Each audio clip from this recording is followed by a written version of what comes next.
Ah, tá crescendo, o pessoal tá entrando. Tá, tem 18. Agora o senhor está sendo gravado, professor.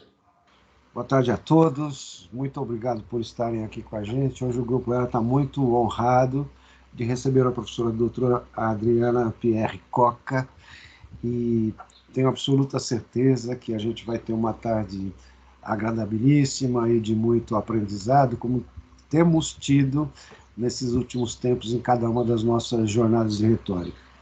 Professora Adriana, recebo um abraço muito emocionado desse grupo que gosta de estudar, que gosta de ouvir, que gosta de aprender e com certeza vão beber hoje todas as suas palavras. Muito obrigado a Edil pelo convite que fez a professora, muito obrigado às meninas e meninos do ERA por organizarem esse evento e nada melhor do que passar para as meninas do ERA a apresentação da professora e fica aqui o nosso agradecimento Eu que do fundo do agradeço. coração, viu, professor? Vamos lá, Márcia, Cláudia, não sei. Boa tarde. Vou apresentar para vocês o currículo da professora Adriana. Ela fez seus estudos pós-doutorais em Artes e Comunicação pela Universidade de Algarve. É doutora em Comunicação e Informação pela Universidade Federal do Rio Grande do Sul. Atua principalmente nas pesquisas sobre os aspectos teóricos e metodológicos de análise dos textos da cultura, sobretudo sob o viés da semiótica, da cultura e da cartografia. A fala da professora Adriana hoje é as imagens da pandemia e a reinvenção dos textos da cultura. É com muita alegria, professora, que a gente, com a sua fala, a gente encerra os nossos trabalhos de 2021, né? Esse percurso que a gente vem fazendo durante todo esse semestre das jornadas de retórica, e hoje a senhora vai encerrar esse ciclo, e a gente está muito feliz por isso, tá? Obrigada. A palavra é sua. Obrigada. Bom, eu que agradeço, espero honrar esse encerramento, né?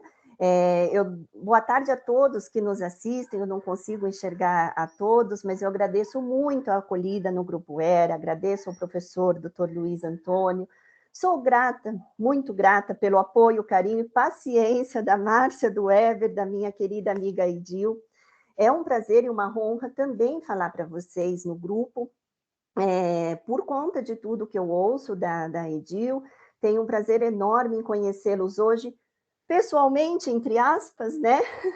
Mas, enfim, eu já fui apresentada pela Marcinha, eu sou, então, Adriana Coca, e eu preparei uma exposição para vocês, dividida em 2 momentos. Eu vou falar uns 10 minutinhos sobre os conceitos, as questões basilares que norteiam a semiótica da cultura, que é o meu principal alicerce de estudos. E depois eu vou trazer alguns exemplos empíricos, algumas imagens efetivas, que têm relação com o título da palestra. O título da palestra, como disse a Marcinha, é As Imagens da Pandemia e a Reinvenção dos Textos da Cultura.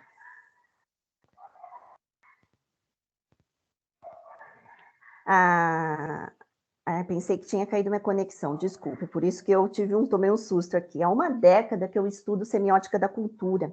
É uma proposta teórica que nasce lá nos anos 1960, a partir dos encontros de verão, encontros como nos nossos congressos, como o nosso encontro aqui, né? De estudiosos da Universidade de Tartu, na Estônia. Entre eles, um principal representante dessa corrente teórica é o semioticista russo Yuri Lotman. O Lotman, ele era foi professor da Universidade de Tartu a vida toda. E a principal preocupação desses estudiosos, desses professores, era compreender a construção da cultura. Compreender a construção da cultura a partir dos sistemas semióticos. Os sistemas semióticos pensados como sistemas de signos. E essa é a principal condução que diferencia a semiótica da cultura das outras linhas teóricas, né? Por quê? Porque ela vai pensar o foco nas relações entre esses signos, e não só entre o signo isolado, entre os sistemas de significação, que são considerados as linguagens, as formas de comunicação. Nessa via, a cultura ela é definida e pensada como um sistema de signos. Evidente que é um sistema de significação complexo. Por quê? Porque abarca textos dentro de textos. Essa noção é uma noção abrangente de textos da cultura, que o Lotman vai dizer o seguinte: nunca vai representar um conjunto universal, apenas um subconjunto de uma determinada organização da cultura. Entre aspas, ele vai dizer assim: a cultura ela só se concebe como uma parte, uma área fechada sobre o fundo da não cultura. Por quê? Porque os textos da não cultura são os textos que nos são estranhos, estranhos a um determinado saber, a determinada religião, comportamento e até tipo de vida. Então, essa percepção de cultura é muito importante, porque ela também vai ser pensada como uma memória coletiva da humanidade. É importante para essa compreensão o que ele chama de sistema modelizante. A noção abrangente de texto da cultura, porque eu não estou falando só de um texto verbal ou literário, eu estou falando de um texto que vai compreender todos os textos não verbais também, como a dança, as esculturas, os textos audiovisuais, que é principalmente o que eu estudo, a televisão, eu sou professora de TV, a história em quadrinhos, todos esses são textos da cultura que devem ser observados não de modo isolado, mas tem que considerar o tempo e o espaço em que eles atuam. Isso quer dizer o contexto em que eles são concebidos, a época e a cultura em que esses textos foram criados. Nesse sentido, o que esses textos da cultura nos oferecem? Um modelo determinado de mundo. Por isso, Lotman vai chamar de sistema modelizante. Só que são sistemas modelizantes que estão em constante mudança, em constante transformação. A cultura ela vai ter, nesses sistemas, as linguagens se chocando, se intersectando, e sempre intersectando e sempre em movimento, ou seja, sempre vão estar se transformando.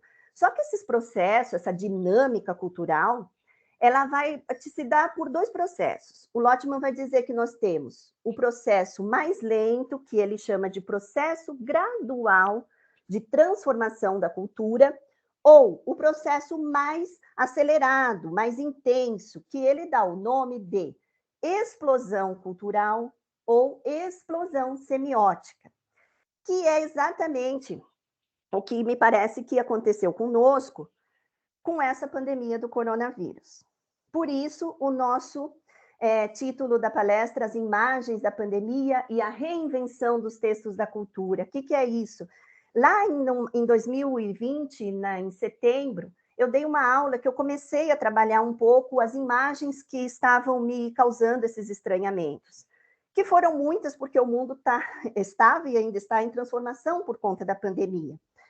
A partir daquela aula, eu escrevi um artigo que está em uma exposição num congresso virtual, que vai durar o mês todo de novembro, então ele foi publicado há 2 dias. Eu faço, a partir dessas reflexões, um aprofundamento mais teórico, e é exatamente a partir desse texto que eu enviei para vocês que eu trouxe as reflexões do dia de hoje, do que eu comecei a olhar para essas imagens que eu estava recebendo, sobretudo virtualmente, redes sociais, porque estávamos todos isolados dentro de casa, né? O que é, nas palavras dele, a explosão cultural? É um feixe de imprevisibilidade, é aquela ruptura de sentidos brusca, a ponto de provocar uma mudança cultural e social. Todo esse processo de mudança, o gradual ou esse mais intenso, ele depende do que ele chama de um mecanismo de tradução. Mas vejam, a tradução também, nesse sentido, ela está sendo pensada de um modo bem abrangente. É entre um sistema, um texto da cultura para outro, não é exatamente a tradução de um texto literário a que ele está se referindo. Daí, nesse mecanismo de tradução, nós vamos ter aqueles textos que apresentam elementos mais regulares, reconhecíveis, que eu consigo ler e perceber. E nós vamos ter os textos que vão apresentar um grau maior de indefinição, alguns elementos que eu vou considerar intraduzíveis, porque não faz parte do meu conhecimento. Acontece que Lottmann vai dizer que esses elementos intraduzíveis, esses elementos imprevisíveis que aparecem nos textos da cultura, eles são muito importantes para essa transformação, essa transmutação e esse movimento que faz parte da dinâmica cultural, porque são exatamente esses aspectos que provocam a geração de novos sentidos. Eles permitem a informação nova chegar. E esses elementos estranhos, são exatamente aqueles pontos colocados sobre o fundo da não cultura. O Barbosa Filho vai dizer assim, olha, esse estranhamento é exatamente o que possibilita o efeito de sentido, porque ele é capaz de suscitar a renovação nos processos de significação. Então, é um mecanismo da forma como a gente lê os nossos textos da cultura, sejam eles audiovisuais, sejam eles religiosos, sejam eles os textos que a gente, assim como a minha fala de hoje para vocês, que vão ter elementos completamente reconhecíveis e que vocês vão fazer pontos e conexões com teorias que vocês conhecem e que eu provavelmente não domino, porque vocês vão acionar esse repertório, essa memória dos textos da cultura que se diferem para cada um de nós, que se diferem para cada tipo de cultura. Então, ele fala muito sobre as tipologias da cultura, ou seja, essa é o que conversamos nos bastidores com o professor Luiz, que ele disse assim, olha, esse pequeno atraso é cultural, é dos brasileiros, né? Lá em Portugal não acontece isso? Não. Lá não faz parte. Para eles, o estranhamento é não chegarmos no horário combinado, né? Então, assim, eu vou mostrar uma imagem mais genérica para a gente pensar um pouquinho juntos, e depois eu vou entrar nessas imagens da pandemia e para a gente conversar um pouquinho, e eu vou falando dos exemplos que eu separei. Bom, essa imagem evidente que é a representação de um presépio, mas digamos assim que é um presépio com alguma nuance. Eu recebi via rede social Facebook de um amigo argentino, que é professor, morou na Itália, professor na Espanha há muitos anos. Ele colocou lá na rede social dele, eu não sei de onde ele tirou essa imagem, mas ela me suscitou bastante informações para esse exemplo. Por quê? Porque ela é um presépio reconfigurado, na minha leitura, a partir de signos, a partir de sentidos inspirados e trazidos dos nossos dias atuais. Aí, eu recortei alguns detalhes. Se a gente observar alguns detalhes dessa imagem, nós vamos ver, por exemplo, a imagem da Maria, de Nossa Senhora ali, como um signo, assim, eu penso até uma Virgem Maria sensualizada, porque ela está com o ombro à mostra, né? Está aparecendo o ombro, aí ela aparece de tênis. A gente tem o José, o pai de Jesus, fazendo uma selfie, que é um signo bem representativo dos dias de hoje, né? A gente pode ir avançando um pouquinho nos slides para a gente ver um pouquinho esses detalhes com mais precisão, digamos assim, né? Tem aquela simplicidade da manjedoura, mas a gente consegue ver as roupas, essa sensualidade, esse celular em mãos, que nos remete, ainda que a Virgem Maria apareça de azul, como normalmente ela aparece sendo representada nas imagens, né? Mas é totalmente fora do contexto do qual essa imagem foi concebida na época em que ela foi descrita, criada e por aí vai. Nas outras imagens, porque aqui vão aparecendo com mais detalhes, vem ainda os 3 reis magos. Para mim, esses são os 3 reis magos da imagem, né? Que aparecem com os presentes em mãos para serem entregues ao menino Jesus. Tem uma segunda imagem, um outro detalhe que aparece, que eu não sei quem é.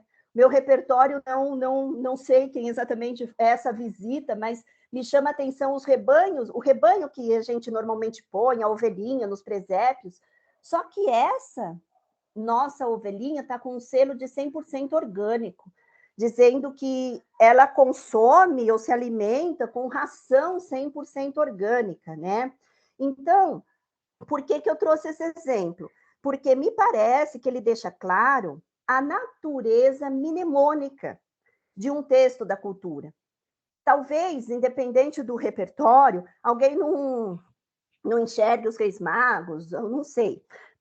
Mas, de todo modo, existe um signo comum que é percebido aí por todos nós. Assim como existem presépios de diferentes naturezas, com diferentes outras coisas. Na mesma época, eu vi um que eram com latinhas. Vocês lembram que teve uma época que a Coca-Cola saía com os nomes, aí colocaram lá Jesus, Maria, e colocaram, não sei, aquela bebida que chama-se Jesus no meio. Então, assim, a gente consegue identificar, porque é um signo comum que conversa com todos nós, independente da religião, independente da cultura. Tanto que eu recebi isso de um professor que não é exatamente católico, por aí vai, né? Aliás, eu nem sei se mas eu não estou dizendo que o olhar dele para essa imagem era outro, ele é professor de mídias digitais. Então, assim, as imagens da pandemia. Essa foi uma das imagens da pandemia que chegou até mim nesse momento. Vejam, por acaso, eu trouxe muitos signos católicos, da religião católica, para a nossa conversa hoje. Mas não foi, juro para vocês que é coincidentemente. Não é o meu foco de estudos, o meu foco são os textos da cultura em geral. Evidente que isso me afetou de algum modo, porque me causou o tal do estranhamento do qual fala Lotman.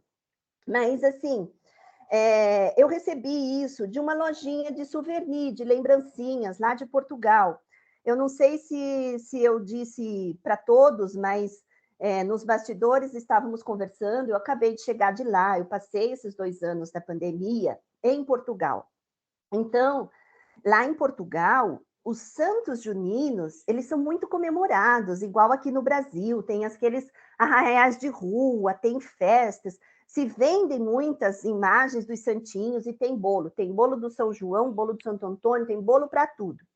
Eu adorava essa coisa toda, até porque eu faço aniversário em junho, e aí eu estava lá sozinha, essa coisa da pandemia foi bastante difícil, né? Eu estava longe de casa, de tudo, só com o meu cachorro, que eu levei o cachorro para fazer o pós-doc também, né? Porque ele não podia deixá-lo aqui sozinho, né? Então, eu só estava lá com ele.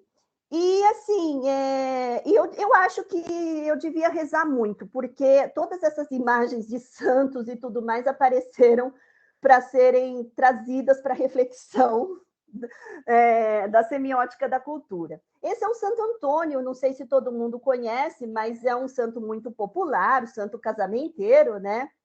E aí eu recebi a imagem do Santo Antônio mascarado e tomei um susto. Fiquei olhando para isso e pensando, meu Deus, por que fizeram isso? Por que colocaram máscara até no bebê, né?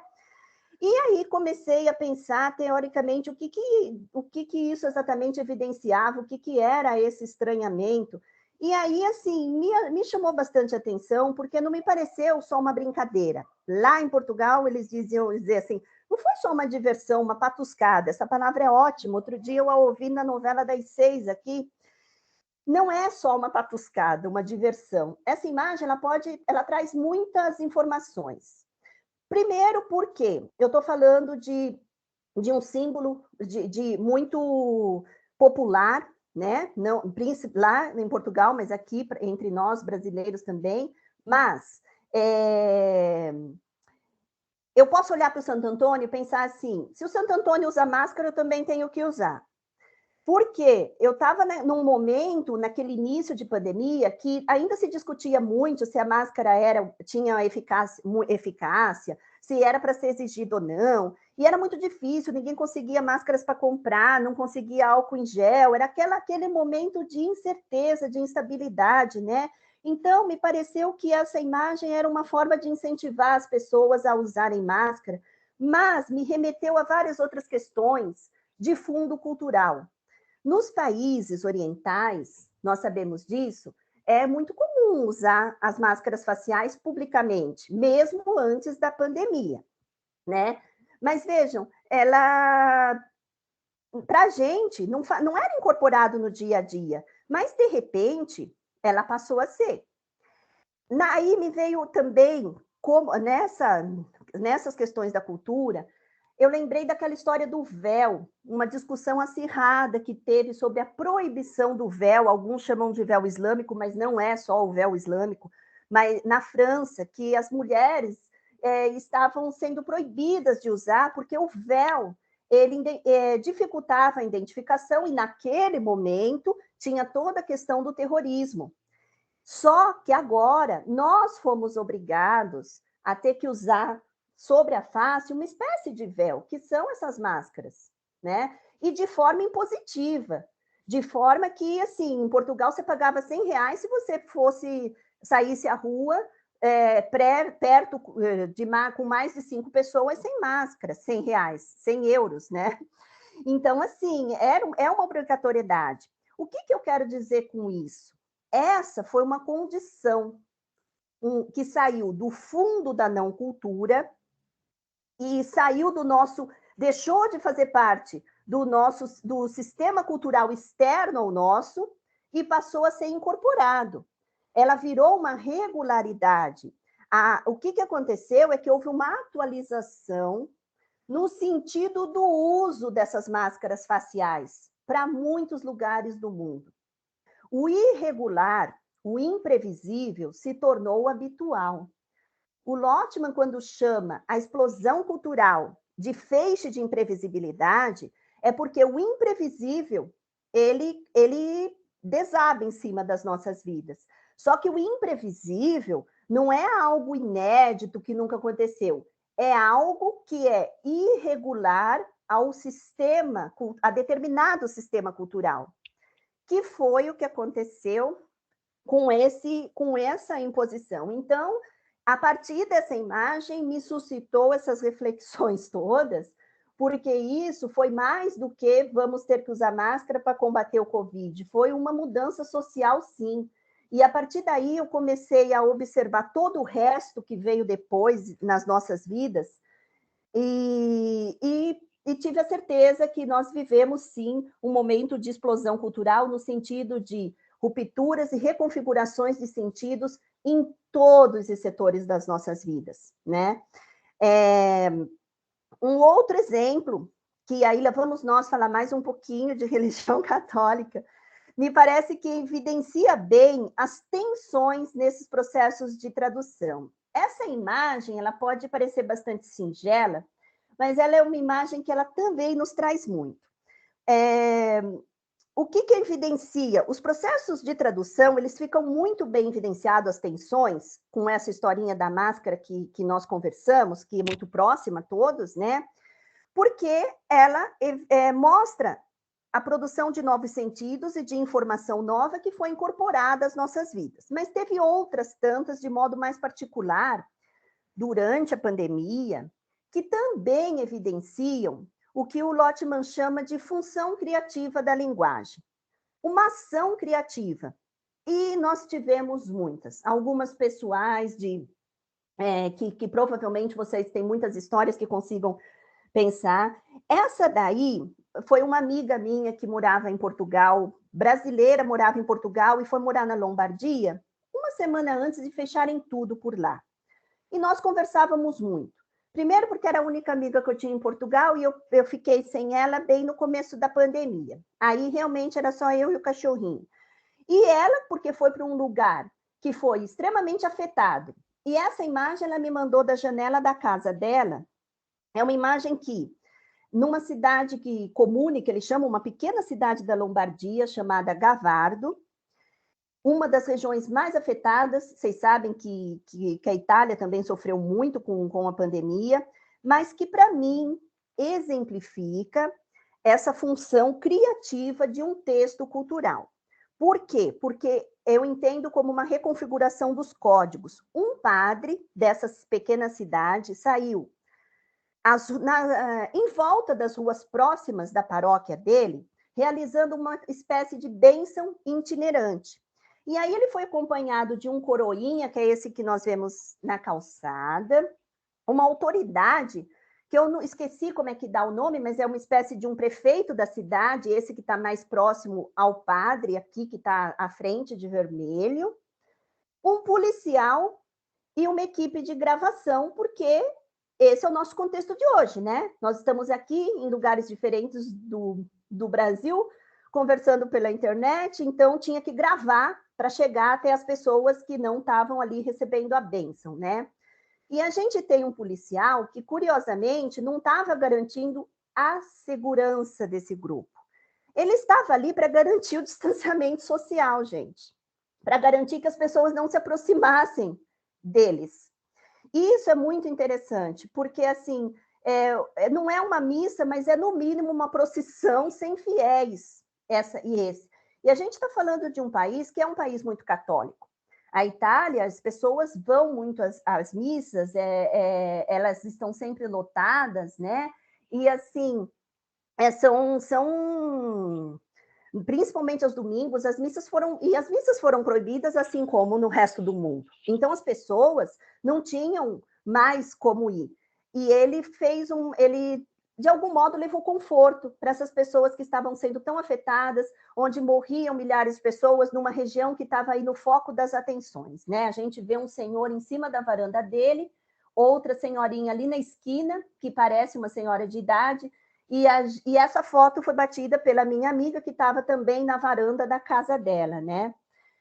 Do outro ponto da Itália, um outro padre fez uma coisa também diferente, porque ele rezou uma missa em cima da laje de um prédio. Essa imagem é de Nápoles, que é em outro ponto da Itália, e que eu acho que diz muito para a gente, porque eu entendo a missa como um ritual católico. Ela é um ritual litúrgico que tem suas regras, tem seus códigos específicos. E aí, esses códigos são seguidos pelos padres, por quem celebra a missa e por quem assiste.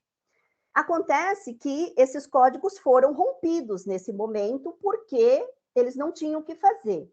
Essa é uma imagem do Peru.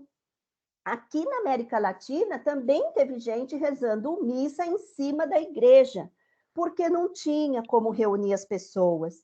Então, o que eu quero dizer com tudo isso é que nós temos reconfigurações. A explosão cultural ela vai mostrar que os códigos sentidos foram rompidos e foram reconfigurados em alguma medida. Totalmente reconfigurados, não. Eu continuo tendo o padre ali rezando a missa, mas eu não estou dentro do templo da igreja, eu não estou com os rituais acontecendo da forma como ela tem que acontecer. Na minha leitura, todas essas vivências são experiências reconfiguradas, são textos da cultura que foram alterados por conta da pandemia. Eu tive uma experiência pessoal que eu cismei de mandar rezar uma missa. Não foi de sétimo dia, não, foi de ação de graça, gente, só para vocês não ficarem preocupados. Mas eu quis mandar rezar, só que eu queria que fosse na igreja, perto da minha casa, aí em São Paulo.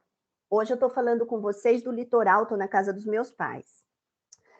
E eu estava lá, no Porto, no norte de Portugal. Aí eu mandei uma mensagem para a vizinha e disse assim, olha, ela trabalha ali na igreja, Lin, você vai lá, marca a missa para mim, por favor? Aí ela disse assim, marco, mas eu não vou conseguir assistir. Ela disse, não, você vai conseguir assistir, porque você pode entrar no Facebook, não é o horário da missa, e assistir. Eu achei aquilo estranho, porque eu falei, eu vou ter que assistir a missa pelo Facebook? Depois eu fiquei pensando, já existem missas sendo transmitidas pela TV há muito tempo ao vivo, tem aquela TV Aparecida. Lembrei da minha avó que se ajoelhava em frente ao rádio.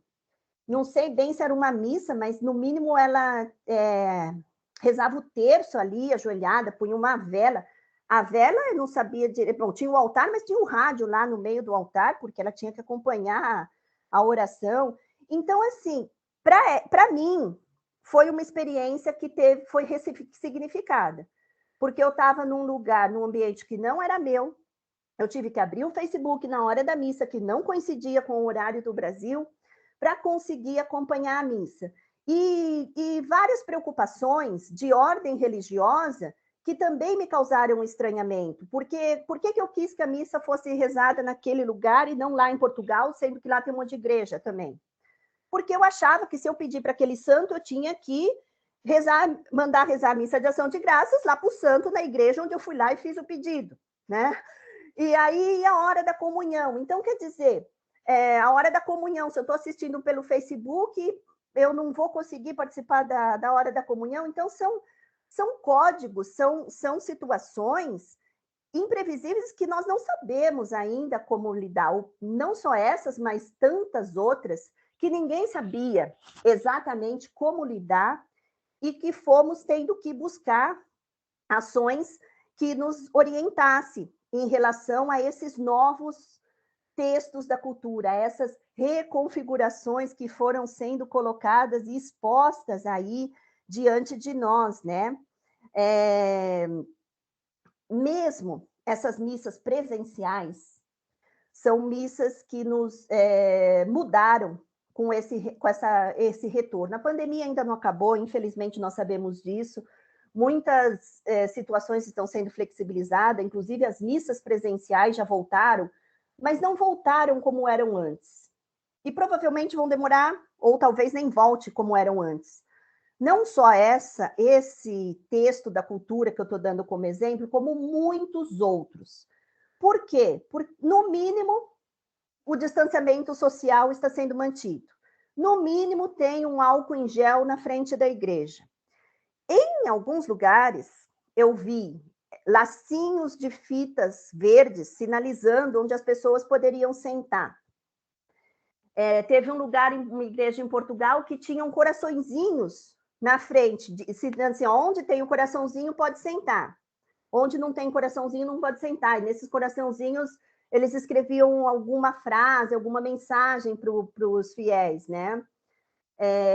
No sul de Portugal, quando eu fui morar no Algarve, porque eu fiz um segundo pós-doc lá no sul, eu estava no norte, que era no Porto, e aí eu fiquei metade do tempo no sul, fazendo um segundo pós-doutorado, e é quase um outro Portugal, o Algarve, né? Então, foi uma adaptação também. Lá no Algarve, eles colocaram uns sinaizinhos que indicam as mensagens do WhatsApp. Então, quando a mensagem é lida e quando a mensagem não é lida. Aí eles fizeram uns papeizinhos com esses ícones do WhatsApp e colaram nos bancos da igreja. E eu achei muito engraçado aquilo, até fotografei, porque era essa sinalização de onde as pessoas poderiam sentar ou não. Um código atual. Outro dia eu vi, assistindo a CPI da Covid, e as cadeiras também estavam marcadas com ícones, que fazem parte desse universo.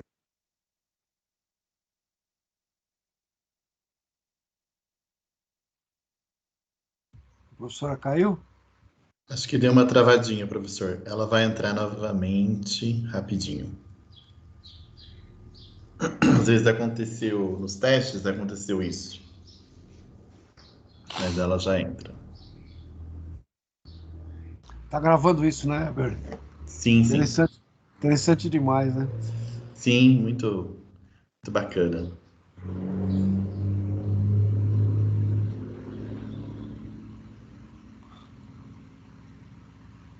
Mandou uma mensaginha para ela, Márcia? Já mandei mensagem para ela, tá? Daqui a pouco ela deve dar uma É. olhadinha, mas é rapidinho, professor. Lá é muito instável o Sim. sinal. É que ela está no litoral, né? Todo Isso. mundo com internet no litoral é instável. Pois é. Mas ela volta rapidinho. Volta, né? Aí ela volta com as 2 telinhas dela, né? Aí ela já me respondeu, já volto. Aí ela volta em duplicidade. A gente não Mas conseguiu aí... explicar ainda esse fenômeno. aí demora um pouquinho, aí aquela outra segunda tela sai. Eli, tudo bem com você, Eli?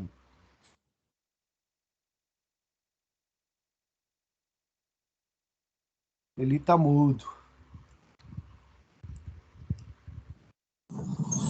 Não é, professor, que estou dirigindo agora. Ah, Estou chegando em mas casa aqui. tá Mas estou dando para ver acompanhando. tá dando para ver as imagens bem legais.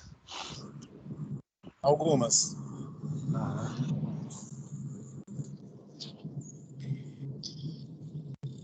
Ah, Meu microfone está aberto. Gente, eu acabei me passando com a empolgação de falar que quem quiser fazer alguma pergunta, né, pode levantar a mão, pode colocar no chat, e aí a gente vai fazendo esse diálogo, tá? Fiquem à vontade. Márcia, É. pede o texto para ela, que ela disse que foi publicada há 2 dias. Essas imagens devem estar todas no texto, né? Onde foi publicado? Mas ela mandou um material também, não foi, Hebe? Você não já colocou lá na nossa pastinha? Ela mandou mesmo. Não coloquei não, Márcia, vou colocar. Ela mandou alguns Professor, textos indicativos, né? Mas acho que o que o isso, professor está dizendo é do tal texto que ela mencionou, né? que Não ela sei se citou está na agora. nossa lista, né? Mas a gente pede. É que ela mandou, professor, uma lista com, sei lá, uns 7 ou 8 textos de apoio. E aí o Weber vai colocar na nossa pasta, no Confesso que me Teams. esqueci. Ai, voltou! Seja bem-vinda de volta, Professora, Obrigada. professor. Vocês me perdoem, gente. Não é para ter emoção na palestra, foi sem querer mesmo, foi um imprevisto, uma imprevisibilidade no meio da nossa conversa aqui, mas que coisa chata. E eu nem sei agora, vocês... Bom, eu estava falando dos ícones do WhatsApp, que são os textos digitais que foram colados no banco da igreja, que eu achei isso engraçado, me chamou a atenção, e que mesmo minha mãe, que não utiliza o WhatsApp, seria capaz de entender que o sinalzinho verde era onde ela podia sentar, e o vermelhinho ela não podia, porque também isso está associado aos sinais de trânsito e por aí vai. Então, é isso que eu estou dizendo, são códigos comuns, são os códigos, alguns muito específicos, que vão construindo as linguagens, que vão construindo os sistemas da cultura. A semiótica da cultura vai se preocupar com essas relações, com essas transformações, né? E isso foi muito alterado, e eu só queria contar mais uma historinha, eu acho que eu estou dentro do tempo, acho que eu vou contar. Quando eu vim para o Brasil, eu fui obrigada a fazer aquele teste de Covid, aquele teste PCR, para conseguir embarcar, né? Eu nunca tinha feito, porque, graças a Deus, eu fiquei bem, assim, eu não tive nada com a doença durante esse período, mas para embarcar de Portugal para cá, e eu fui lá na Cruz Vermelha, no Porto, e enfiaram aquele cotonete gigante até o meu cérebro. Lá em Portugal, eles chamam de zaragatou aquele negócio, e aquilo me deixou ardendo, ardia o olho, ardia tudo, e aí tinha uma igreja em frente, eu entrei na igreja, né? Fui lá conversar com a Nossa Senhora, pedi para a viagem dar tudo certo, não tinha ninguém, eu juro para vocês. 10 minutos depois começou a aparecer um monte de gente, a igrejinha, uma capela bem pequena, encheu, e eu com aquele negócio ardendo na minha cabeça, e aí entrou um padre, começou a missa, e eu falei, bom, vou esperar um pouquinho, daqui a pouco eu saio de fininho, né? E lá, olhei, estava sentada no lugar certinho, acho que por causa daquele cotonete gigante que enfiaram no meu nariz, de repente, passou o ardor, mas me deu um ataque de espirro. E eu comecei a espirrar. As pessoas começaram a se afastar, ficou aquele vazio, um buraco à minha volta, eu fiquei constrangida, evidente, né? Só que o danado do padre olhou para minha cara e parou de falar. E eu fiquei em pânico, porque aquilo foi muito constrangedor. E saí correndo, pensei, vou embora, né? Nunca mais vou aparecer aqui, né? Mas vejam que isso aconteceu por conta desses códigos alterados.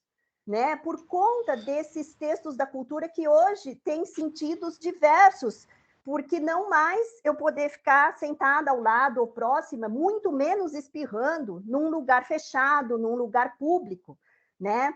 O que houve conosco foi uma reelaboração, uma atualização, uma reconfiguração, para usar os termos da semiótica da cultura, em relação às atividades laborais, ao nosso modo tradicional de educação, nós que somos professores, aos processos de higienização, de convívio social. Todos esses comportamentos, esses processos, na nossa leitura, são chamados textos da cultura. O que aconteceu foi que o comportamento mudou, as condutas de tudo isso mudou. Um traço característico da explosão cultural ou semiótica é exatamente essa reconfiguração intensa dos sentidos como algo único na história da humanidade, e, sem dúvida, foi o que aconteceu com todos nós, né? Pelo menos para a maior parte dos habitantes do planeta Terra. Eu imagino que eu tenho alguns minutos ainda, né, Marcinha? Eu vou falar rapidamente sobre esses textos que eu enviei para vocês. Professora, pode ficar à vontade, a senhora ainda tem uns 15 minutos aí pela frente. Então ótimo, então eu posso ir sossegadinha, que agora caiu a internet, me atrapalhei toda, né? Gente, esse texto é o último livro escrito por Yuri Lotman.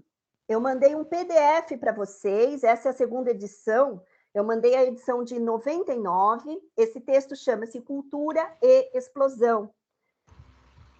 O previsível e o imprevisível nos processos de mudança social. Eu mandei o PDF, está lá todo grifado, todo cheio de coisa, mas é o último texto dele, onde ele reúne os principais conceitos que nortearam tudo que ele escreveu sobre as mudanças, essas questões da semiótica da cultura. Esse que foi professor da Universidade de Tartu, na Estônia, durante quase toda a vida dele. Antes desse... Claro que foi antes, né? Se esse é o último. Bom, antes disso, ele escreveu 2 livros chamado Semiosfera. No livro Semiosfera 1, Semiosfera 2, Semiosfera 3, são livros que reúnem vários textos, vários artigos publicados ao longo da vida dele. No Semiosfera 1, tem um texto chamado La Retórica. É bom que se diga que são todos em espanhol. Só existe um livro em português do Lotman, que é sobre semiótica do cinema.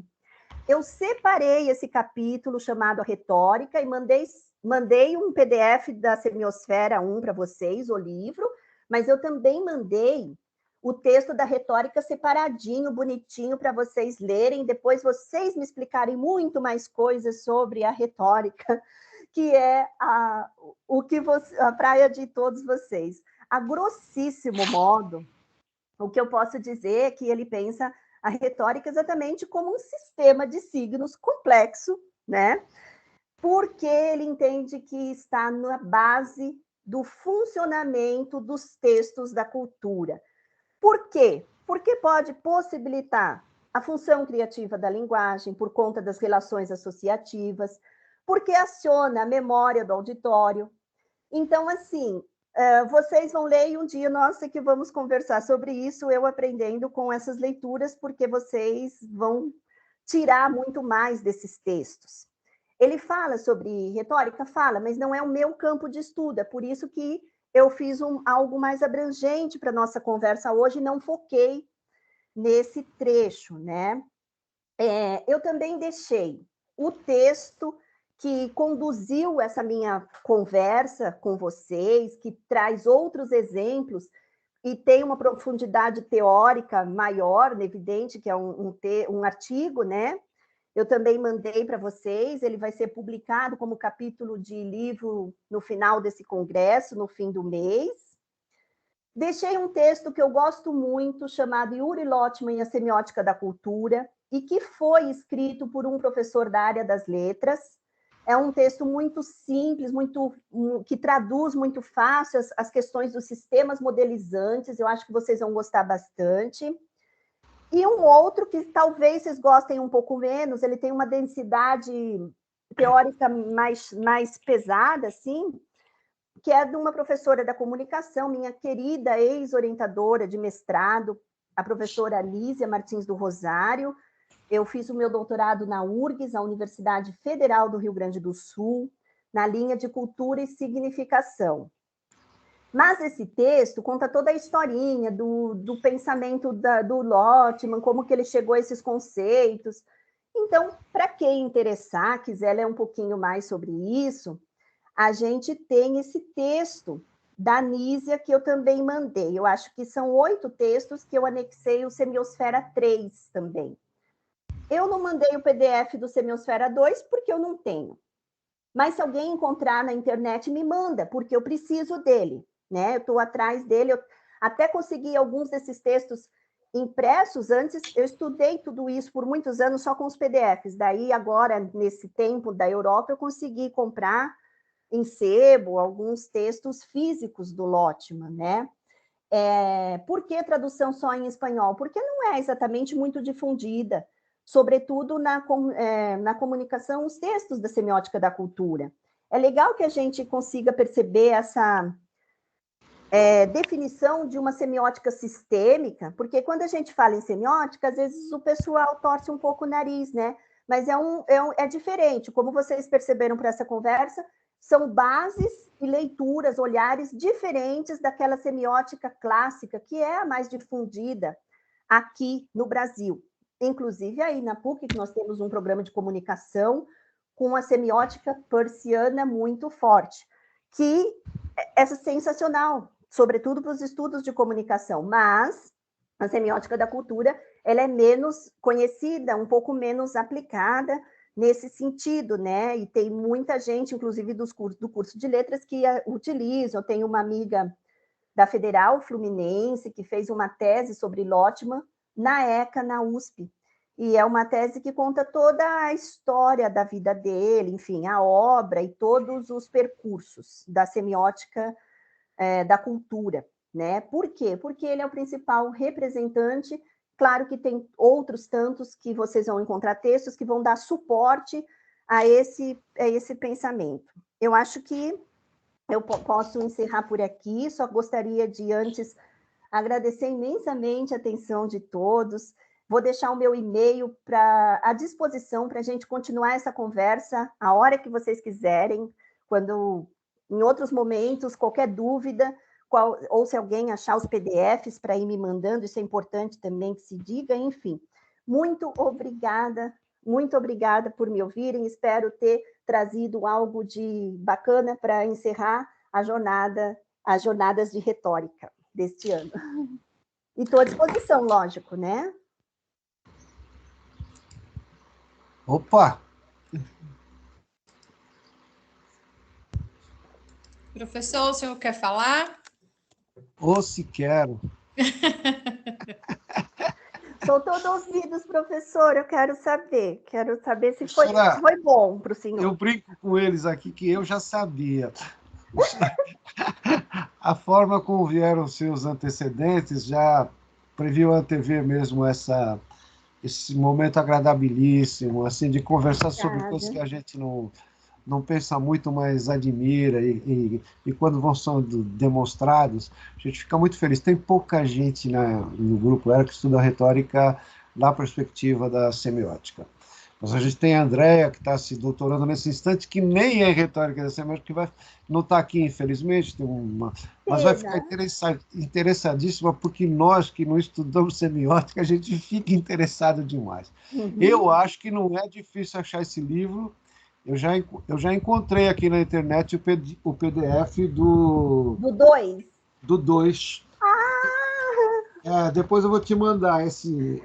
eu vou adorar esse presente. Do Semiosfera 2. Tá perfeito, bom? Perfeito. Então, esse é o nosso presente, pelo menos. Opa, obrigada.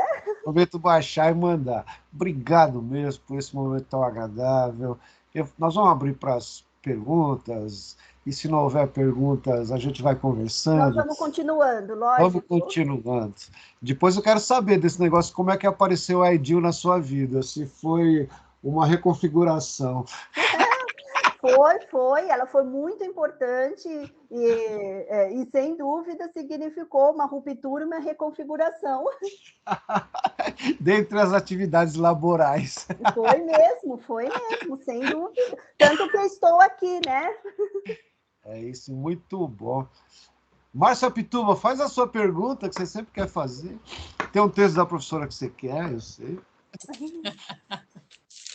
Bom, então eu vou começar enquanto os colegas, né, Obrigada, Márcia. vão aquecendo aí as turbinas. As imagens são muito relevantes na sua fala e eu já tinha ficado super entusiasmada e fiz a maior propaganda das imagens, porque junto com a sua fala, a gente não sabe se é a fala que potencializa a imagem ou a imagem que potencializa a fala. Enfim, a gente presenciou um show aqui. Mas vamos Obrigada. lá. O que eu observei, né? Rupturas e configurações. A gente pode dizer que tudo gira em torno dessas duas palavras. Como é que a senhora enxerga que vai ser o mundo a partir de agora, a partir de rupturas e reconfigurações? E assim, fique à vontade para falar da área da educação, da área da política, o que a senhora quiser abordar, professora, fique à vontade. Olha só, Marcinha, nós temos dois vieses aí que nós vamos ter. As rupturas aconteceram, independente do nosso querer, né? Elas aconteceram a ponto de eu não estar aí, de eu não estar na universidade conversando com vocês e da gente estar tendo todo esse encontro virtualmente, por exemplo. Mas algumas pessoas, e aí a gente pensa em todos os campos em todos os campos da vida, das áreas, vão estar resistentes a essas mudanças, né? A resistência, ela vai acontecer em diferentes esferas micros e esferas maiores, né? A história da máscara, né? A gente teve um presidente que usava máscara na testa, no queixo, no pescoço, menos no lugar adequado, né? Isso é além do que uma resistência, ele está rechaçando, assim como o Santo Antônio estava trazendo muito mais do que o uso de máscaras, do que uma brincadeira naquela imagem, ele estava rechaçando uma série de outras coisas, ele estava rechaçando a doença, ele estava rechaçando o texto da ruptura em relação à saúde pública e por aí vai. Então, nós vamos ter, em todas as esferas da vida, em alguns textos que vão ser rechaçados e não vão ser incorporados à cultura. Nós vamos ter culturas entendendo isso de maneira diferente, porque somos diferentes, né? Os códigos são diferentes, e nós vamos, onde essas rupturas forem incorporadas, onde esses hábitos, esses aspectos, essas coisas vão passar a ser redundantes. Então, por exemplo, hoje não causa mais estranhamento a gente entrar na missa e ver um monte de gente de máscara. Se no começo era o estranhamento, agora isso já é o regular.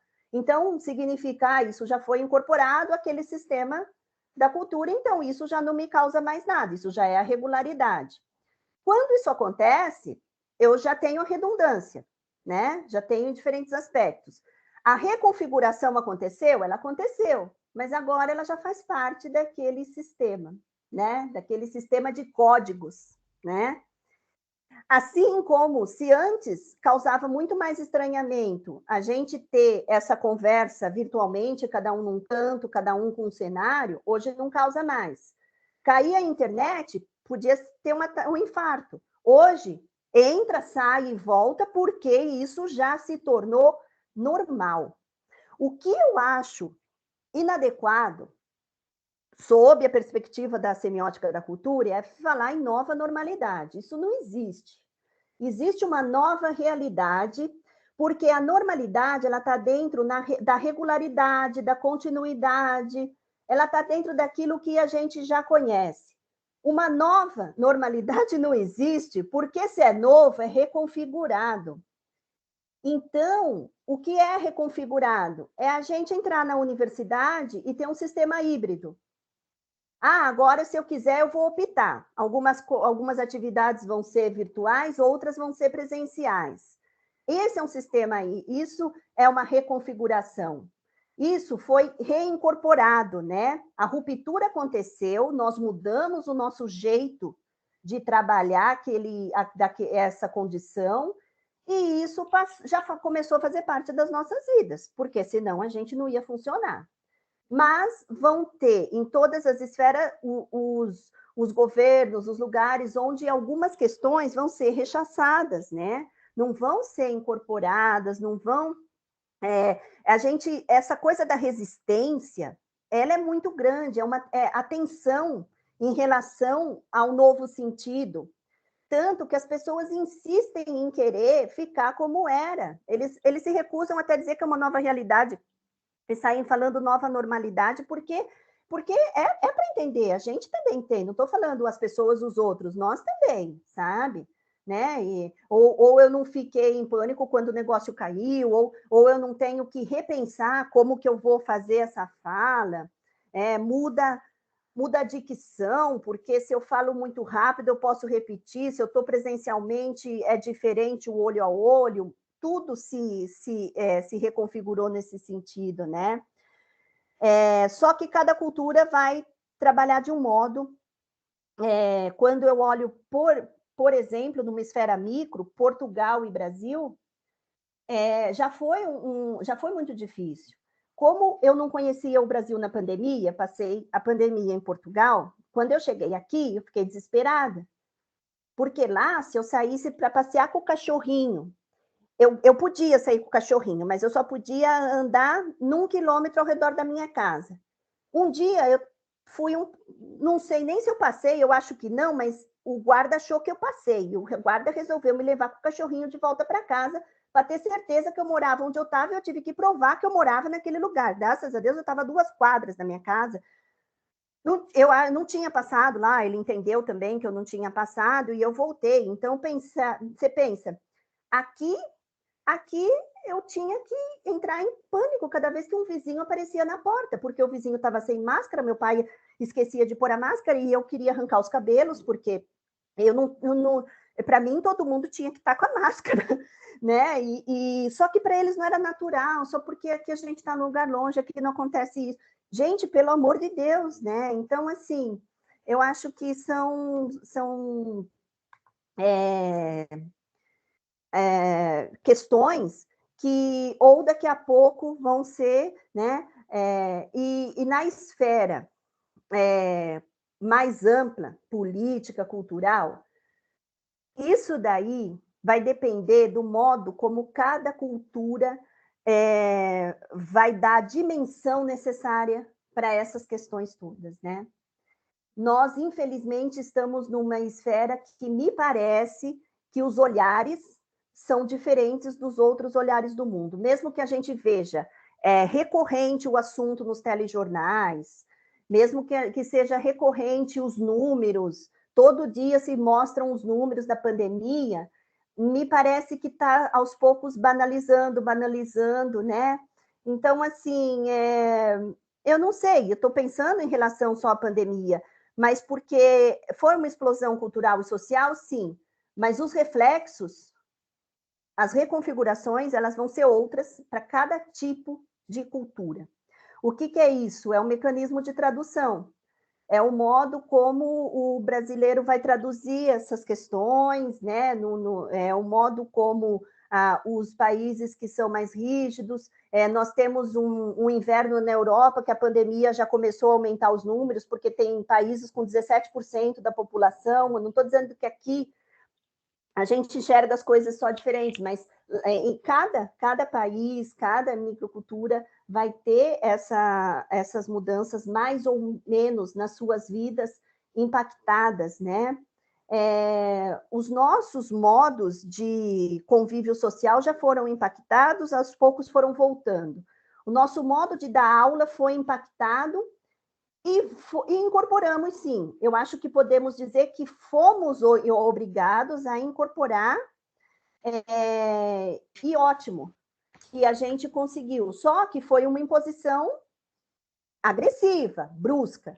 Alguns já estavam mais familiarizados e outros até hoje, como eu, uma minhoca gigante, que não consigo, que preciso pedir ajuda para o Weber para compartilhar o slide. Eu sei compartilhar, sim, mas isso cria uma tensão, isso me dá uma tensão. Ele dizer, eu compartilho para você, me tranquiliza. Interessante. Professora, posso Olá. esticar a partir daí? Claro, por favor.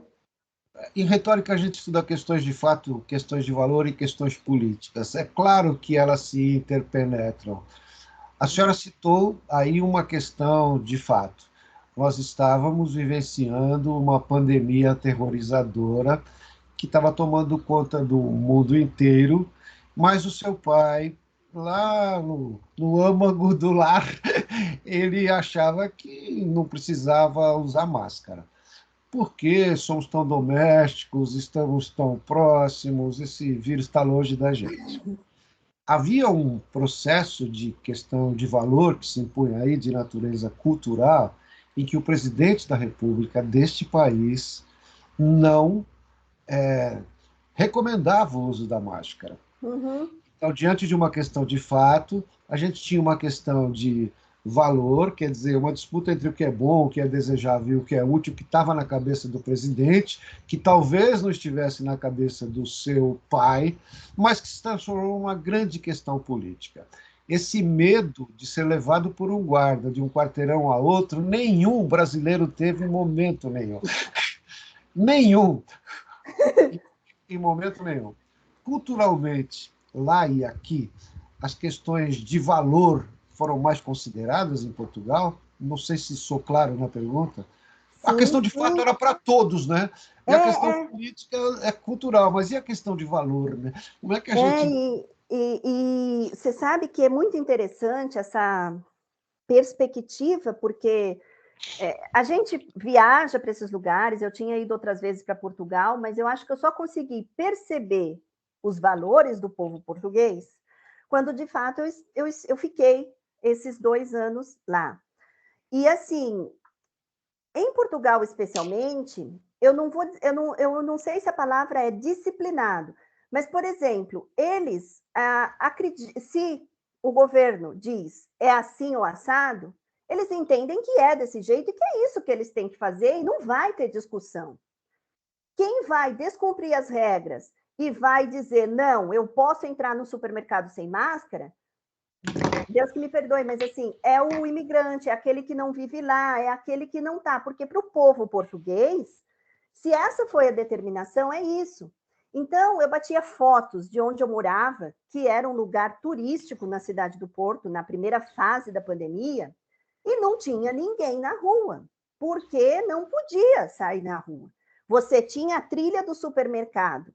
Aí, na trilha do supermercado, o distanciamento social, você chegava lá, estava todo mundo certinho nos lugares, né? Por quê? Porque, assim, ninguém questionava o fato de que se a determinação foi essa, tinha que ser assim. Eu me preocupei, porque eu me assustei que o guarda me acompanhou até em casa, mas eu também me preocupei porque a multa era de 100 euros, eu pensei, agora eu estou perdida se esse cara resolver me multar. Como que, sabe? Então, assim, também são questões que não é a questão da disciplina, mas é que com o português, eles é assim. Tanto é que fazem muitas piadas com portugueses, usam né? Aqui no Brasil a gente tem várias tiradinhas, tirando sarro, mas para eles é literal. A leitura deles para o mundo é literal. Se você disser não pode sair desses 2 quilômetros porque não é autorizado, é o que eles vão fazer, né? Então, eles não conseguem entender como que aqui no Brasil o presidente não estava tomando as mesmas atitudes, como que se eu disser, não, meus amigos lá ainda não estão nesse esquema, mas como assim? Não foi dito? Não, já foi dito, mas ninguém... Eu me assustava quando eu falava com as pessoas aqui e eu dizia, mas como assim? Você foi não sei aonde? Não pode. Só que o não pode é porque estava fechado, né? Só que são realidades, contextos, não só culturais, mas sociais diferentes, né? Então, assim, enquanto a gente tem um presidente que autoriza um segurança seu agredir um jornalista, Lá, eles têm na informação e no jornalismo uma importância muito grande. As tabacarias ficavam abertas durante o pior período da pandemia e eu não entendia por quê, porque na minha cabeça a tabacaria vende cigarro, vende bibelôs, vende coisas, só que vende jornal. E a informação, ela é de primeira necessidade, ela é considerada de primeira necessidade. Então, a tabacaria tinha que estar aberta, porque eu tinha que ter a chance de, se quiser, ir lá e comprar o jornal e estar bem informada sobre as mudanças em relação àquele contexto. Entendi. Que era um contexto inédito. Acho bem interessante, porque, assim, o processo de persuasão lá, ele se deu mais naturalmente. Aqui Isso. nós confrontávamos uma questão de fato com uma questão de valor e com uma questão de política que recomendava a dissuasão. Então, o povo queria usar máscara porque a mãe dele estava morrendo, porque o pai dele estava morrendo, e você tinha um processo dissuatório que vinha por parte das autoridades, e o brasileiro é sempre muito desconfiado com autoridades, não tem essa passividade de aceitar com tranquilidade. É gozado que, nesse processo, você criou um nicho de gente que não acreditava nem no fato, nem no valor. Exato.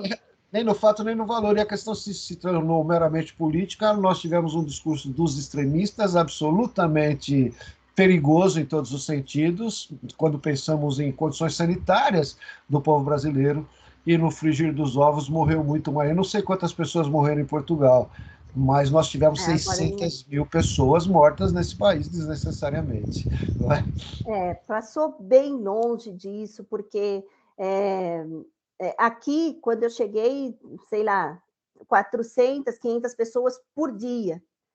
Quando chegamos a esse número em Portugal, que é um país do tamanho de Sergipe, foi assim um escândalo, né? Porque aquilo não podia acontecer. Então, até para mim... Caiu de novo. Oh, que dó, meu Deus. Vou mandar mensagem para ela. Professor e colegas, aproveito para dizer que todo o material da professora está na nossa pastinha, numa pastinha específica do material dela. Dentro do grupo Era? Oi? Dentro do grupo Era, dentro do site? Isso, dentro do grupo Era, no Teams, né, na nossa pastinha virtual. E o a Semiosfera 2, que o senhor mencionou, já está no e-mail da professora também. Já mandou? Já. Ah, que bom, Eva. Me redimi, porque eu não tinha colocado nada na pastinha. Aproveitei nesse ínterim da discussão. E baixou o PDF que ela não Baixei o PDF, já fiz tudo para ficar em dia com o Grupo Era, entendeu? Então não vou ficar preocupado. A Edil quer ir falando dessa moça enquanto você a conheceu? Na universidade? Oi, professor. Oi. Quer ir falando da moça enquanto ela volta? Não, a Adriana já falou dela mesmo. Eu conheci a Adriana em Portugal, fazendo pós-doc, né? Como ela disse, ela fez 2 pós-doc lá. Fez um na Fernando Pessoa e o outro na Universidade de Algarve, né? E as intenções dela, claro, é de voltar, né? Acho que ela tem algumas propostas lá, mas eu só garanto que ela é uma pessoa que estuda 24 horas. Eu falo, menina que estuda. Por isso que eu falo, você devia estudar retórica, porque meu orientador, porque você é muito famoso, eu falo de você em todo lugar lá, viu? A minha orientadora do doutorado tem até ciúmes, ela falou assim, por que você não convidou ele para vir na banca? Eu falei, porque a banca ia ser presencial e a universidade não paga a passagem dele, por isso que eu não convidei. Aí depois, se eu soubesse que ia ser online, eu teria te chamado mesmo, né? Porque eu falo muito de você, da retórica, né? E eles gostam muito, e a Adriana gosta muito desse lado também, por conta de que a semiótica da cultura é tudo muito relacionado, né? Quando nós estamos aí estudando agora a proposta nova, né, do grupo, que é o Inventio, né? Então, tem aí uma infinidade de dicas aí para estar estudando, né? Adriana, a gente está falando mal de você aqui. Ai, tá vendo quem mandou falando de você, rápido? Eu peço perdão. Olha, professor, então, eu conheci a Idil nesse contexto português, e foi assim, um dos presentes que Portugal me deu, porque nós nos conhecemos bem no comecinho, bem na minha chegada lá. Ela, naquele primeiro mês que eu estava em Portugal, na mesma universidade. Então, assim, foi a nossa troca, evidente, tem uma troca teórica, mas eu aprendo muito com as experiências de vida.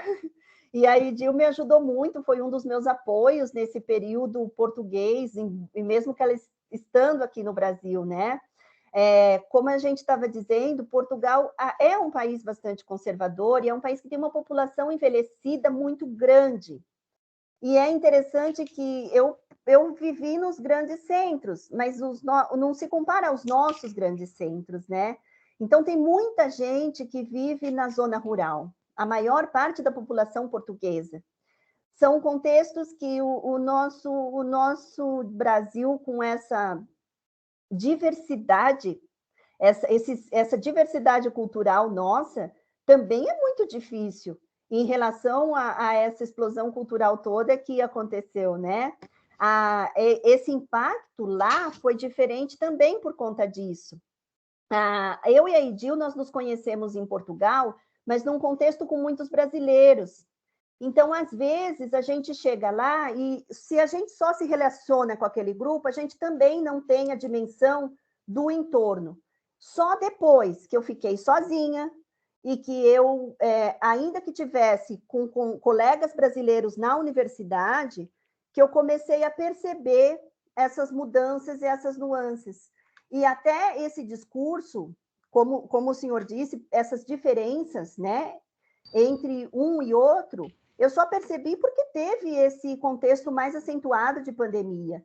Senão, talvez eu tivesse voltado com um olhar de turista também para essa cultura que não era minha. Porque o que o Lotman vai dizer é isso, né? Assim, eu sou uma estrangeira numa terra estranha, então, assim, eu estou ali, mas eu estou transformada, porque aquele contexto não é meu. Uhum. E por mais que existam os elementos de conexão, os elementos traduzíveis, e entre Brasil e Portugal há muitos, tem uma infinidade de outros que eu desconheço e que eu só vou descobrir me relacionando com esses lugares, com essas pessoas, com esses cidadãos. Uhum. Agora eu vou fazer uma pergunta teórica mais burra possível, em função da minha ignorância, tá bom? O Lotman está mais perto da escola francesa do Barthes ou dos teóricos da modernidade e da multimodalidade? Ou não pega nenhum deles, não sei. Desculpe a ignorância. Não, imagina, eu acho que, assim, o que dizem? Que ele é um pós-estruturalista. Tá. Ele não está então, assim... Nem na escola de Paris e nem na multimodalidade. Porque ele vai aparecer quase, digamos assim, como um transgressor a essas correntes em certa medida, né? Ele vai beber muito da fonte do Saussure e Jacobson por conta, claro, que toda essa questão, essa conversa, esse dialogismo vem do Bakhtin, essas relações, isso são inspirações disso, mas fazendo essa defesa, eu acho que ele ele é muito atual por conta disso, né? Exatamente por não estar, não dizer, segue esses ou segue aqueles, ou ele trouxe coisas que vão romper um pouco com todos eles. Mas acho que claramente não é Peirce, não é? Não, é muito mais Barthes, né? Já que tem Saussure, não é isso? Exato, e tanto não é que eu vou dizer assim, eu sou uma que eu me relaciono pouco com Peirce, né? E principalmente porque ele vai sair dessa questão de pensar esse signo, essa significação de modo mais isolado, e vai trazer uma preocupação para a relação de tudo isso, da vida, do mundo, das experiências, das vivências. Eu fico falando textos da cultura, mas é isso, é a nossa vida. A gente está usando a semiótica da cultura, ela está pensando essa transformação da nossa realidade, para que a gente mude, tente mudar de algum modo. Ninguém levantou a mãozinha, aí vou fazer mais uma, então. Ai, que pena, né? Depois, não, tem sim. Depois do senhor tem uma pessoa que vai fazer uma então. pergunta. Ah, então eu agradeço. Márcia, não tem esse direito, passa para lá. Eu ia falar da semiótica das paixões. Não, o senhor fala e depois a pessoa faz a pergunta. Fica tranquilo. Professor Lotman estuda a semiótica das paixões nos textos da cultura, ou não? Também, né? Porque é tudo pergunta de analfabeto, né? Desculpa. Não, porque ele... é que se a gente pensar assim, tudo que nos afeta está dentro De universo passional, né? Então, assim, isso vai interferir em como eu vou produzir esses textos, em como eu vou criar esses novos sentidos também, né? Tá bom. Eu vou deixar esse povo falar, professora, eu vou parar de chatear. Não, de jeito nenhum, não é uma chateação. E eu agradeço as perguntas, agradeço a pessoa a próxima, Marcinha. É uma querida. Pode abrir o microfone, Claudinha. Pode fazer sua pergunta e seus comentários. Ah, Claudinha, eu também já conheço. Isso mesmo. Professora Adriana. Pois não. Primeiro eu vou te elogiar. Simpaticíssima. Ficaria aqui a tarde toda. Ela é fabulosa mesmo, né? Fabulosa. Gente, obrigada pelo carinho.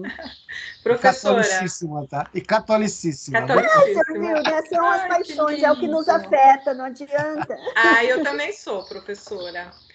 Para quebrar o gelo, primeira pergunta. O nome do cachorrinho? Você não sabe, Claudinha. O meu Yuki é neve em japonês. Meu Yuki tinha 16 aninhos. Eu cheguei no Brasil, 10 dias depois ele foi embora. Porque o Yuki acho que ele só queria me trazer de volta, né? Ele falou, agora você já está aí, você não está mais sozinha, você se vira que eu não aguento mais. Já está na hora de ir. Eu tinha também um, viu, professor? O meu era o Jimmy. Também, 16 anos e 1 mês, e se foi. Então, compartilho com você esse sentimento. Professora, quebramos o gelo agora. Agora somos irmãs no sentimento dos cachorrinhos. Isso mesmo. Durante a sua fala, muito interessante, me deu uma vontade de estudar Lotman. Que eu já conseguia. Eu já ia pedir bibliografia, mas você já se adiantou e já passou várias coisas para nós, que o Weber, menino fabuloso, também já colocou na pastinha do Era. Então, nós vamos estudar. Eu vou tirar um tempinho agora nas férias e eu vou fazer questão de ler Lotman para me assegurar um pouco mais quando a senhora voltar aqui. Você voltar, né? Que você é muito jovem, a senhora deixa para lá, né? Agora, essa exposição midiática que nós tínhamos no mundo todo, de algumas pessoas, interessante, nós poderíamos pensar assim, porque eu pensava, mas eu deixei de pensar em alguns momentos, que os jovens, os mais jovens, eles tinham um acesso à internet que nos possibilitaria facilitar muitas coisas. Só que os jovens, na verdade, eles sabem como é que faz o TikTok, mas na hora de postar trabalhos e etc., eles ficaram também perdidos, assim como nós, né? Então, você colocou para nós que a explosão cultural ou a semiótica, ela é muito rápida, né? E essa rapidez ela requer muito mais compromisso e muito mais concentração. E a pergunta, que não é nem uma pergunta, é mais uma reflexão, né? Será que nós, no campo didático e acadêmico, em geral, tanto em Portugal, que você teve essa brilhante, né? Ai, que maravilha, preciso ir para lá ainda, hein? Será que nós estávamos e estamos preparados para tanto compromisso e tanta concentração? Porque veja quantos eventos online nós temos. Será que nós também não acabamos perdendo a mão nisto, professora? Sim, eu tenho certeza, eu acho que sim, acho que a sua percepção é bastante legítima, porque o que é isso? O enfrentamento é muito difícil dessa nova realidade, desse novo normal. Esse enfrentamento é tão difícil que as pessoas não param exatamente para pensar, analisar, não sabe? Elas saem fazendo. Ontem começou esse congresso, que eu mandei esse texto dessas reflexões para vocês, e no início, assim, é um congresso totalmente virtual, só que ele é totalmente virtual desde 2018. E eles diziam assim, que as pessoas não perceberam que houve uma fobia. Você tem todas as reuniões, tudo é pelas plataformas digitais, tudo virou muito. Então, foi um modo de absorver que é da nossa cultura mesmo, de você ter que dar uma resposta, de você ter que trabalhar por isso. Então, quem não tinha essa sobrecarga, saiu limpando gaveta, tirando os armários, mexendo nas coisas do lugar, porque a nossa cobrança era essa, a gente tinha que fazer alguma coisa, a gente tinha que dar alguma resposta, tínhamos que ser produtivos. Esse monte de reuniões, de aula disso, daquilo, é uma sobrecarga que é como se dissesse assim, eu estou sendo produtiva, eu estou fazendo, mas é uma forma de não parar para refletir. Me assusta nós, como estudiosos acadêmicos de diferentes áreas, não pararmos, de certo modo, para produzir textos, pensar e discutir sobre o que de fato está acontecendo no mundo. Ao invés disso, estamos entupindo nossas timelines de eventos, de coisas que a gente não consegue ver, não consegue assistir. Os eventos acontecem de modo simultâneo. A preocupação, mais uma vez eu digo, está nas relações, né? Está no modo como a gente vai sentar aqui, conversar e se relacionar e pensar juntos. Não está exatamente em eu chegar com um monte de informações e ótimo, acabamos mais esse compromisso do ano, né? A maioria, acredito que não acordou para isso ainda. Essa foi uma discussão interessantíssima que surgiu ontem no evento, nessa abertura desse evento, que se eu conseguisse abrir aqui, eu ia até ler para você, Claudinha, porque está bem na linha do que você me perguntou, e eu acho sensacional isso, porque para mim foi muito sintomático. Eu tive uma dificuldade muito grande nessa produção, né, em produzir durante a pandemia, porque eu não conseguia, para mim, eu estava sendo a mais afetada emocionalmente, então era muito difícil, eu conseguia dar conta de algumas coisas e não conseguia dar conta de tudo que estava aparecendo, que estava sendo colocado diante de mim, né? Então, assim, para mim foi muito difícil. Eu não vou conseguir mais trazer a frase que foi discutida nessa abertura do Congresso, mas é extremamente pertinente. Eu acho que cabe a cada um de nós ir nos adaptando, mas alertando os colegas, os professores, os nossos coordenadores, que, assim, se eles estão nessa produzir, e isso faz parte de todo esse contexto da nossa formação e de como nós somos cobrados, e na academia é assim, você tem uma meta de produtividade, você tem que produzir para as revistas mais bem qualificadas, tem que parar para perceber o que está acontecendo e qual vai ser a melhor forma de se adaptar. Nós não voltamos todos para o virtual, nós não trocamos a nossa vida para o virtual, né? Isso aconteceu por um período, mas isso está deixando de acontecer, por mais que a gente assuma um sistema híbrido, não dá para a gente ter eventos simultâneos o tempo todo, não dá para a gente ter uma cobrança no virtual e passar 12 horas em casa sentado em frente ao computador, né?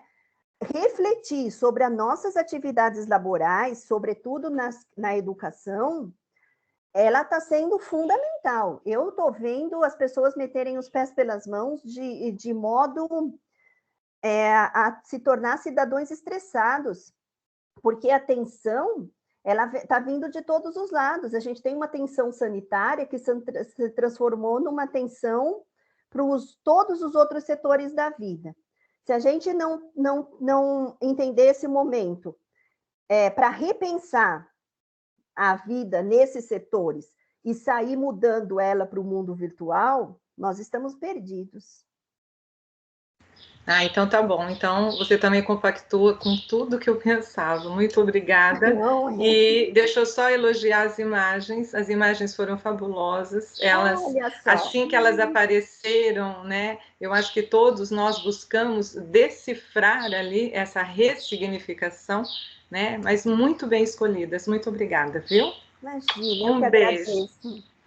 Olha, o artigo não tem imagens. Muitas delas eu não sei de onde saiu, outras eu sei, outra da amiga. Então, no artigo que eu deixei para vocês, falando sobre essas imagens, vocês vão ter aí um ganho de tradução, porque eu não tá com as imagens. Eu fui obrigada a descrevê-las e talvez tenha citado outras coisas que eu não tenha colocado. Tem uma imagem que eu até deixei no slide, depois eu tirei, exatamente para conseguir falar com um pouco mais de calma, e não com aquela história, tá no tempo, tem que encerrar, vamos... Então, acho que agradeço por também ter tido a oportunidade de fazer algo com mais tranquilidade, de falar para colegas, de vocês conseguirem me ajudar a pensar e olhar para a imagem, não passar correndo o slide, porque isso também faz parte do que eu penso, de como eu acho que devemos ter essa troca de conhecimento e não essa coisa acelerada. Evidente, se eu estou nesse esquema, se eu estou dentro de um programa de pós-graduação, eu sou obrigada a ter que cumprir as regras do programa e tal. Mas essa coisa que nos massacra, isso é algo que eu brigo bastante.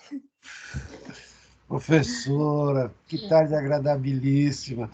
Está na nossa hora, né, Márcia? A gente tem que ir meio tristinho. O texto, então, que eu ia pedir já está. Professora Adriana, no dia 11 de dezembro, 10 e 11, nós vamos ter o Congresso do ERA. Olha! A senhora é convidadíssima. Nós vamos... temos uma série de convidados que vão falar sobre a Invêncio, que é a invenção e retórica, e esse povo do ERA vai conversar sobre o Logos numa mesa. Ai, que delícia! Acho que há muitas relações possíveis que a gente pode estabelecer, e eu queria instigar na senhora um pouco de curiosidade para estar com a gente.